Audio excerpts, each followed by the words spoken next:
Donald Trump and Jeb Bush went back and forth here on the obscure issue of eminent domain, but Trump is going to pull a really ballsy move here and start berating the audience because the audience is against him. Let's watch, and I want to come back and tell you if this is a net positive or negative for Trump. The problem was it was to tear down. It was to Jeb tear wants down. to be. He wants to be a tough guy. Down, He wants to be a tough guy it tonight. was to tear down I didn't the take house, the property. and the net result was you tried. I didn't and take you the lost property. In the court. The woman ultimately didn't want to do that. That is not true. And the it was simple great fact that I is, didn't. to turn this into a limousine parking lot for his casinos is not a public use. And in Florida, based on what we did, we made that impossible. It is part of our Constitution. That's the better approach. That is the conservative approach. Mr. Trump, take 30 seconds. Let me just, he wants to be a tough guy. A lot of times, you'll have, and it doesn't work very well with How tough is it to take property from an elderly woman? Let me talk. Quiet. How tough is it? A lot of times,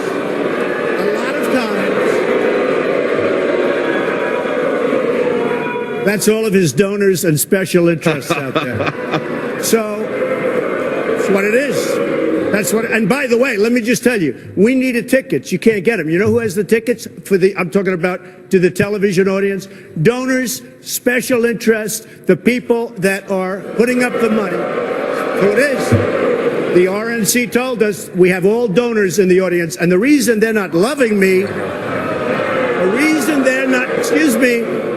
they're not loving me is I don't want their money. I'm going to do the right thing for the American public. I don't want their money. I don't need their money. And I'm the only one up here that can say that. Eminent domain, the Keystone Pipeline, do you consider that a private job?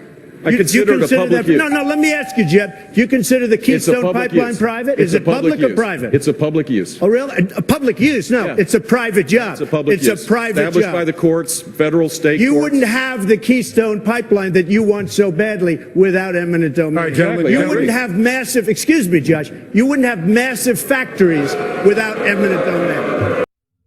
Now, watching that, I mean, the overwhelming takeaway is, man, that audience is big time against Trump, and Jeb has support here, and they're talking about this obscure issue of eminent domain where I am sure that Trump did fucked up things using eminent domain throughout his entire career. So on the substance of it, no doubt that there's some kind of point there from Jeb. Now, the only reason he actually gives a shit is because he's just trying to tear down Trump. That's obvious. But my takeaway from this is actually the opposite of what you think.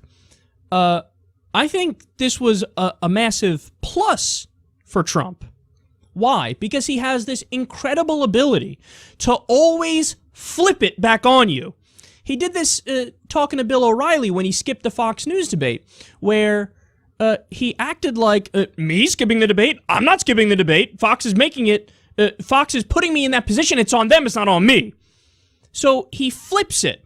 And he makes it seem, even when he's being a whiny little baby like he was, because I don't want tough questions from Megyn Kelly, he flips it so that a lot of people end up walking away from that whole situation going, man, that was a strong alpha man move from Trump, huh? When he skipped the debate because he didn't want tough questions. People go, yeah, that's what a leader does. No, that's not really the case. It's what a weak person does. It's what an insecure person does. It's what somebody who can't take the heat does. But he makes you think it's something where it's a positive for him. He did this once before in a debate moment with Cruz, where he was talking about how Cruz might get a lawsuit because he was born in Canada, and look, you don't want that in a general election if the Democrats sue and question whether or not he can become president. And then the audience started booing him, and what did he do? He flipped it back on the audience, and he said, see, they're booing because they don't want Ted to be the nominee. In a split second, he flips it back on him. Now here, what happens? He notices the audience is overwhelmingly against him. So what does he do? Just nullify the audience. Just say, see, you want to know why they're booing? They're all the lobbyists, they're all the special interests, they're all the people who are backing Jeb, and they're all against me because I'm going to do what's right by the American people.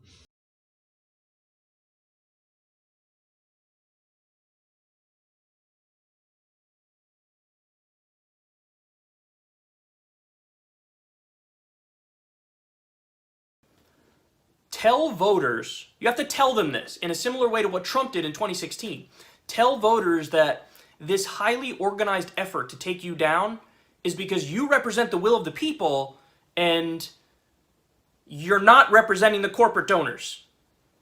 And all of the Democratic establishment people who just came together in backroom deals, they did that to stop you because they represent the corporate donors. You have to call out the corruption. To this point, he hasn't done that. You have to call out the corruption and say that's what this is.